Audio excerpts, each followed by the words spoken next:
Growing up in Bexley, in the suburbs of Columbus, Pru had been drawn to the older boys, thinking they could take her far from home.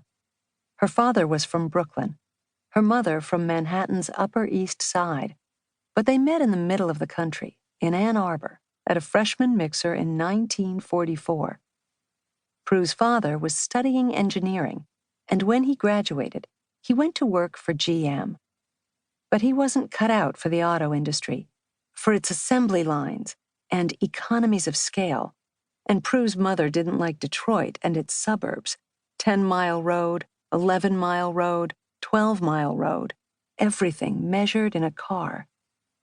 But Pru's father was happy in the Midwest, and when an opportunity arose in Columbus, he settled on it, and on Torah Academy, where Pru, as a kindergartner, was dropped off every morning at 8 o'clock. Pru liked the Hebrew songs, liked apples dipped in honey on Rosh Hashanah, liked staying home on Passover and eating matzah brie. But kindergarten became first grade, became second, became third, and she started to feel constrained.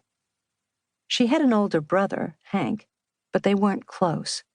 It was just her and the other students in her class. Torah Academy's so Jewish, she told her parents.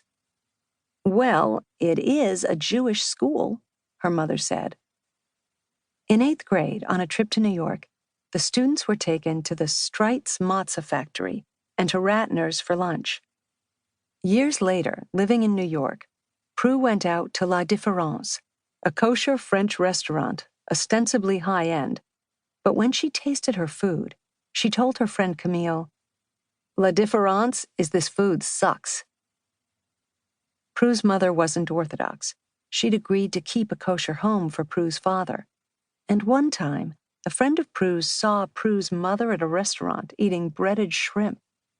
When Pru confronted her, her mother said that when Pru turned 18, she could eat as much breaded shrimp as she wanted to. Was that why she was attracted to older men? If she couldn't be 18, she would go out with boys who were 18. In 7th grade, she dated a 10th grader, captain of the JV basketball team. In high school, she went out with a young man soon to graduate from Ohio State. She was 2 months shy of her 18th birthday when she arrived at Yale in 1972. There was breaded shrimp to be had everywhere. But a curious thing happened those first few weeks at college. It wasn't that she missed her parents, though late at night, listening to her sleeping roommates, she would think of her family back in Ohio and grow teary-eyed.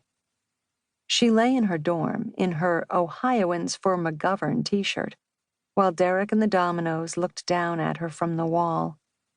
She shivered. Wasn't it supposed to be warmer on the East Coast?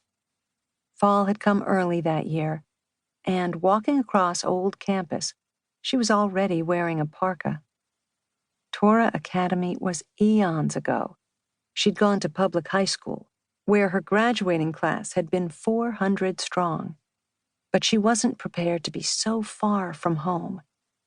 Torah Academy had seemed too small and too Jewish. Now Yale seemed too big and not Jewish enough.